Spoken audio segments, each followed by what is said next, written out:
Hi, this is Vincent, and welcome to Right of Way, a vlog about traffic, transport, and road safety. At the end of last year, I did an episode about the yellow bus lane policy of EDSA. And that episode was prompted by a ticket I had received through the MMDA's no contact apprehension policy for violating the yellow bus lane. My instinct was to actually contest that ticket because I didn't agree with it. I have a lot of problems with their yellow bus lane policy. But I decided to pay it anyway, even if I didn't feel I deserved the ticket, because I wanted to do an episode about it so we can dig deeper into this policy of the MMDA's. And then a couple of weeks later, I was talking to a friend of mine who told me that she had received a ticket through the MMDA's no contact apprehension policy for the same violation, although for a different part of EDSA. And she told me that she was going to contest the ticket. And I jumped on the opportunity and I asked her if she wouldn't mind if I tagged along to record her experience. And well, she reluctantly agreed, but she's a friend of mine and I guess you could say no. So we're on our way to meet up with my friend Eileen. Okay, so I'm here with my friend Eileen, who I just found out has 4 citations for violating the yellow bus lane policy. So I'll let her tell you a little bit about herself, her daily routine, and these 4 tickets. Hi, Eileen. Hi. So tell us about the... So last late January, Okay.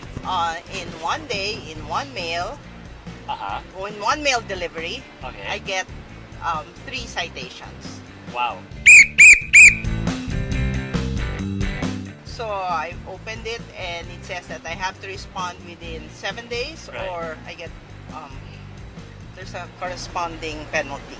Okay. In addition, so the citation was for driving on the yellow lane. Okay.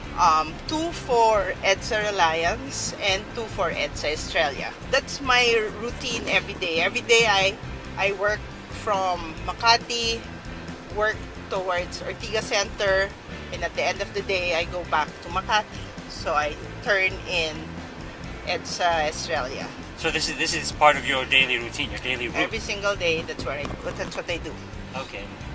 And so on that day I went to MMDA and wanted to contest it. Okay. I wanted to contest mine, but go ahead. No, but so I contested it and I didn't pay. I mean, everybody's getting at me for wanting to contest and not just pay.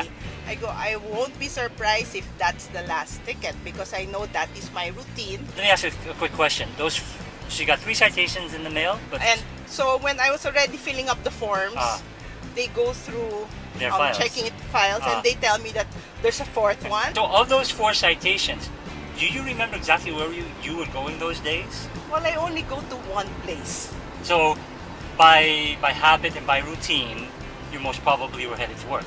Yes. What is your own view about this yellow bus lane policy? Do you try to abide by it, or do you In general, we do try to abide by it, but when I'm in a rush or when I'm really turning right, I have no choice but to start staying on the yellow lane just so that I turn right safely.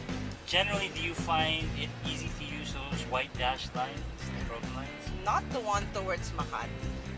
The one in EDSA Australia, because the buses stop in the corner.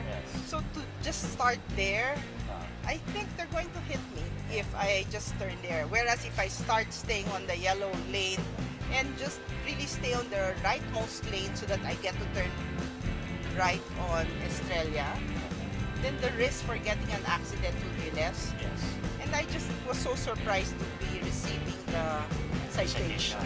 And because you watched the episode, how long is that white dash line in Australia? From Australia to from EDSA to Australia, that dash line is just 43 meters. Wow, we learned so much on Right of Way. But MMDA tells you that you're allowed to start entering the yellow lane 100 meters from the corner that you're going to turn into. Right. Unfortunately, they don't mark what 100 meters is. Correct. And if you know that the buses stay from, if the buses stay from a certain point until the corner that you're going to turn right, Yes. you're still at risk of getting hit by a bus.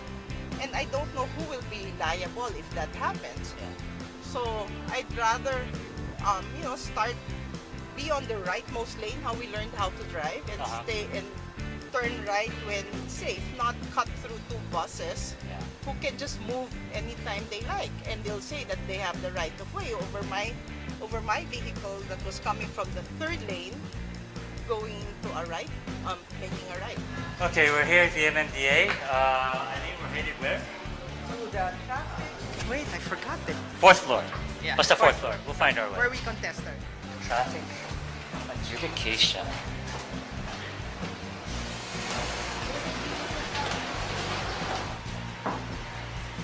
Do I just stop?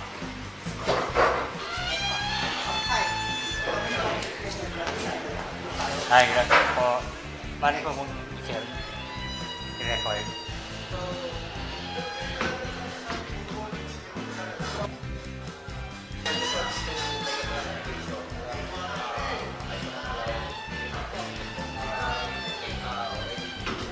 Okay, sige. Okay, so what did you think, Eileen? So we were there for almost 2.5 hours, and I don't think the traffic officer was happy that we took that much time. He didn't expect us to be so argumentative. Yeah, and I don't know if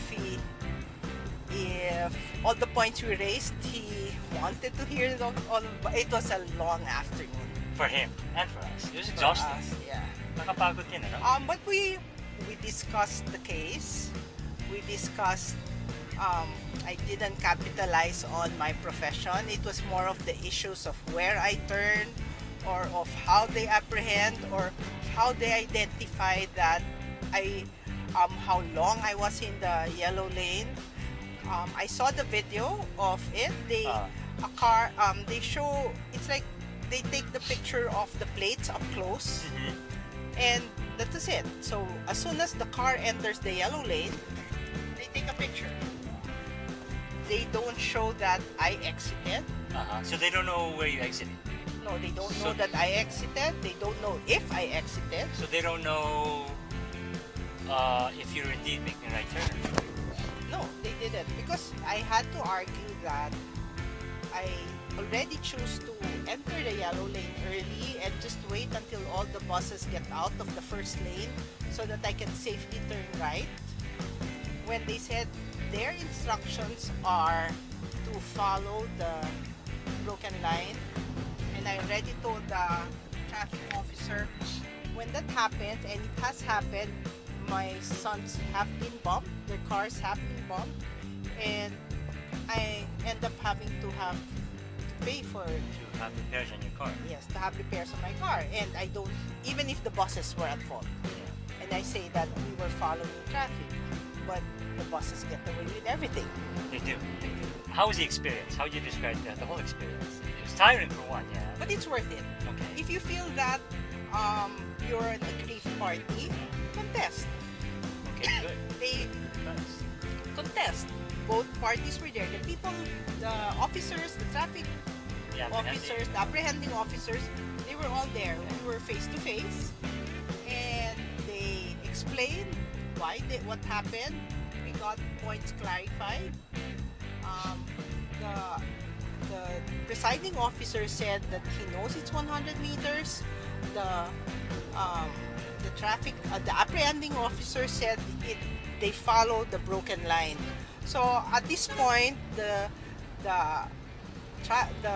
judge or The hearing officer. the hearing officer said, until I get my decision, I follow the broken lines. But during the discussion, I said, just please make it clear that I did not follow because it was not safe.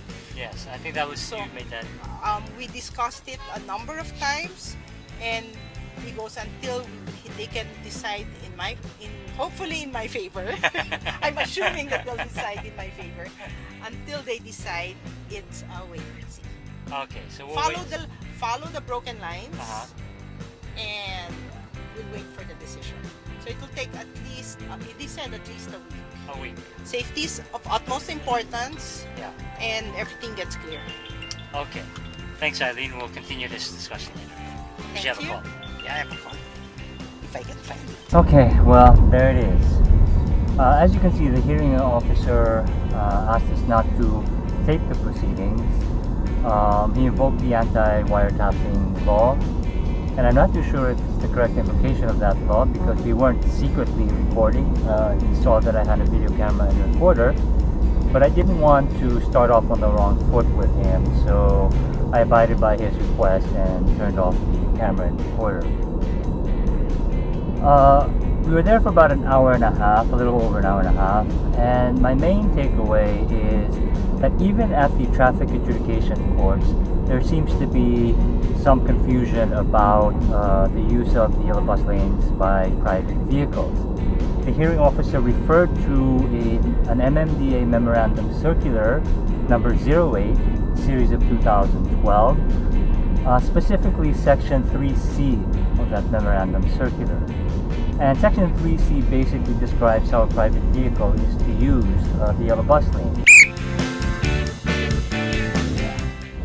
And what it says in a nutshell is that private vehicles may use the yellow bus lane or enter the yellow bus lane when either entering or exiting EDSA, and that there are appropriate lane markings for that purpose.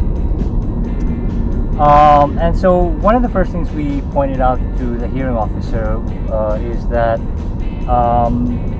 the appropriate lane markings that are referred to in the circular are many times too short, and it creates a dangerous situation. We pointed specifically to the Australia lines, which we measured to be 43 meters. And we described to him how that's a dangerous situation. We even talked about the 25 meters in San Carlos. And Eileen even told the hearing officer that her sons have on a couple of occasions been bumped by buses as they try to exit into Australia because they were trying to abide by the lane markings. Then the next thing we did was we pointed out to them that through a tweet from the official MMDA account, we were told that you could actually enter the yellow bus lane as early as 100 meters before your exit. And to the credit of the MMDA Twitter account, they said it wasn't written down, but they told us that we could enter as early as 100 meters. When we pointed this out to the hearing officer, he seemed a little confused. It seemed like it was the first time he was hearing of it. So he actually stepped out of the hearing room, probably to confer with people within the MMDA, and returned a few minutes later to describe to us what he referred to as the 100-meter exception.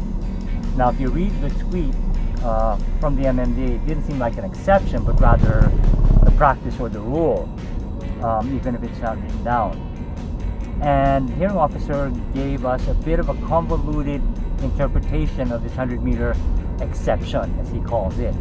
And Eileen and I looked at each other a little confused about his explanation because it didn't quite make sense, and it didn't even seem to apply to this particular case about exiting or entering EDSA. So that really didn't help very much. The other thing that, the third thing that we pointed out to him is that along EDSA, there are many points where there aren't lane markings to guide motorists, and we brought up the specific example of the Total gas station on the southbound side of EDSA in Mandaluyong, right before you hit Pioneer. And this is something that I spoke about in my previous episode on this topic. And I pressed them on this, and I kept on asking them, how is a motorist supposed to enter or exit the Total gas station without violating Section 3C of the Memorandum Circular? And I had to ask them several times because they weren't answering it initially. They go off on another topic. And finally, the hearing officer said that, well, if it's a reasonable distance, it will be allowed. And that's the problem. this is now the hearing officer's own interpretation of Section 3C of the Memorandum Circular. And nowhere is the reasonable distance written down anywhere. And so we just have to rely on the word of an official of the MMDA, which is hearing officer. And that's very problematic because, first of all, one, it's not written down anywhere, so we can't really exert our right to it. But secondly, the term reasonable distance is subject again to interpretation. What's a reasonable distance to me or to Eileen may not be a reasonable distance to an MMDA enforcer. And so again, there's going to be a tug of war between the motorist and the enforcer or the MMDA as to what a reasonable distance is. And so again, this all points to the fact that the specific provision in the Memorandum Circular is a little vague, and it doesn't contemplate all possible situations where private vehicles may need to cross into the yellow bus lane. So it's very problematic. So I hope that the MMDA really takes a look at this provision and really reviews it because it's problematic, to say the least, as I've been saying all this time. Eileen and why she decided to contest it is because it has an impact on all of us who are affected by this particular policy, and whether or not we can or cannot use it, the yellow bus lane, when we're entering or exiting EDSA, and what are the parameters and rules that govern how we use it, because it's not clear by Section 3C. So I don't know where to go from here, really, because I really want to push the MMDA out there, but we'll see. We'll see how they respond. So that's it. That's the end of another episode. If you have any comments, questions, suggestions, photos, or videos that you'd like to share with us, you can email us at rightofway@rappler.com, or you can send us a message on Twitter, Instagram, or Facebook at rightofwayph. Until then, this is Vincent, and I'm out of here. Defend press freedom.